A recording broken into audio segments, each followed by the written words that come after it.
For lack of a better term, he wanted to process the plant into something. I don't think he knew exactly what he wanted to process it into, but he wanted to take and make something different. Try to recognize a niche in the market that nobody knew existed.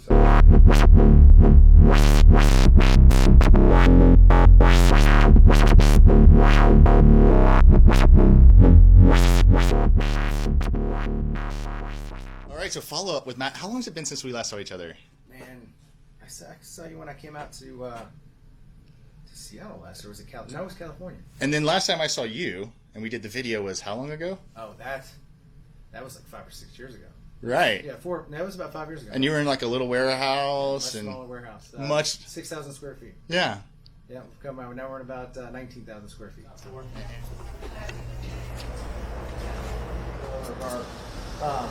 Pretty much all our assembly and testing and put together for all the equipment. Corken and the MVP. MVP is a good pump for more butane and lower pressure. The Corken is a good pump for pretty much all the way around. So this is the MVP pump here. Those are our Haskells. Those are the things that pump the butane back into the tank. So it's constantly up and down with these little pumps.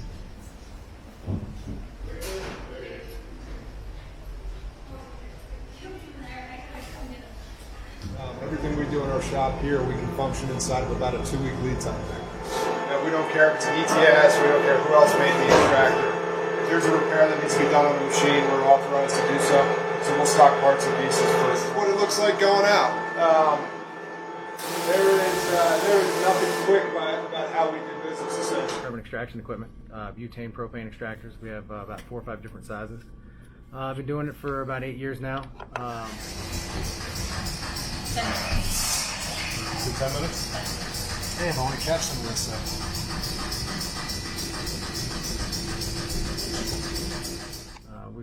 We're pretty much in every state in the U.S. that allows for hemp or cannabis, and we're in a couple different countries.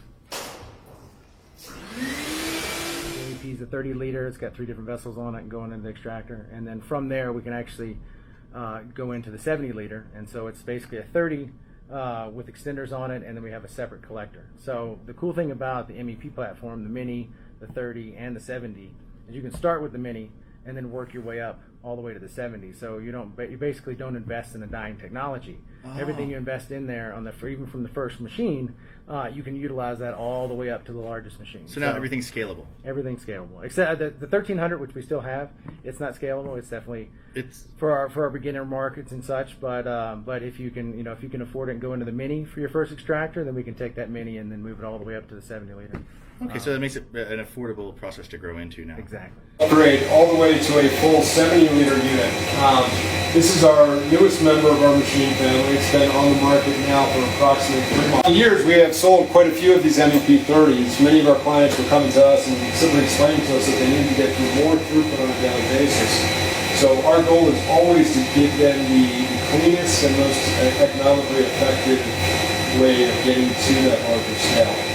And that's what you see in the XT70. If I can compare the two machines, we've got 3 material columns on this unit. This is where we put the biomass that we run the solvent over, and 1 large collector. This is the separator on the system.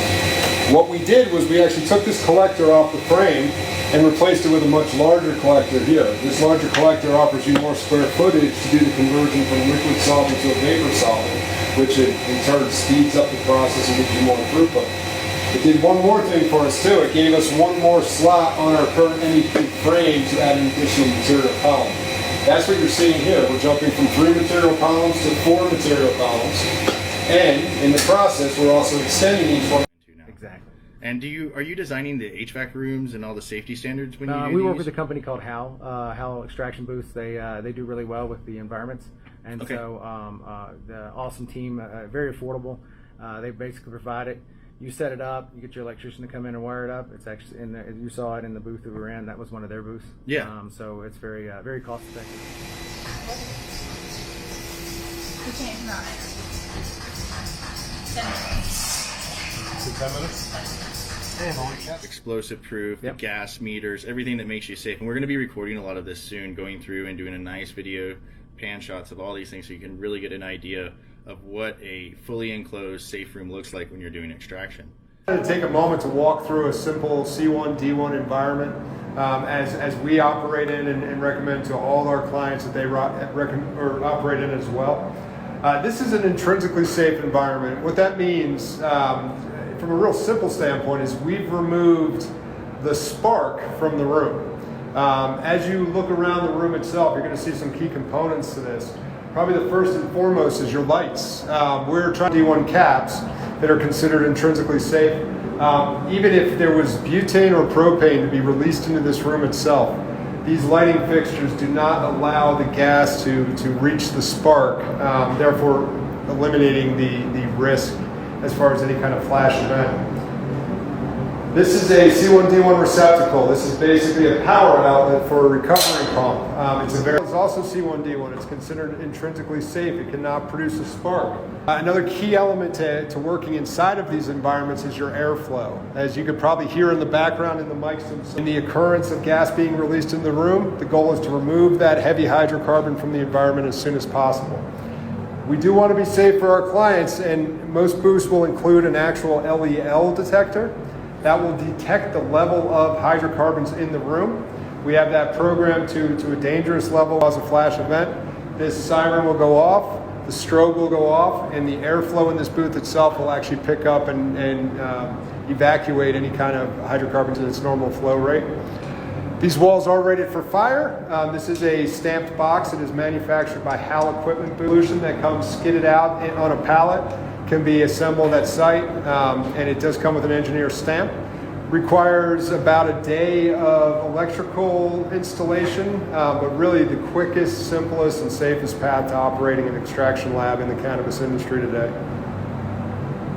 That's it. Videos and talking, like Yeah, I mean it's come a long way since then. I mean the fire departments have gotten more involved, and each different area, each different city, hell, each different country has got different rules we have to follow by. It's definitely got a lot more safe for the end user. Didn't mean that the regulatory process was any cleaner initially. It just meant it started a little bit further ahead. So we didn't have to do nearly as much retrofitting.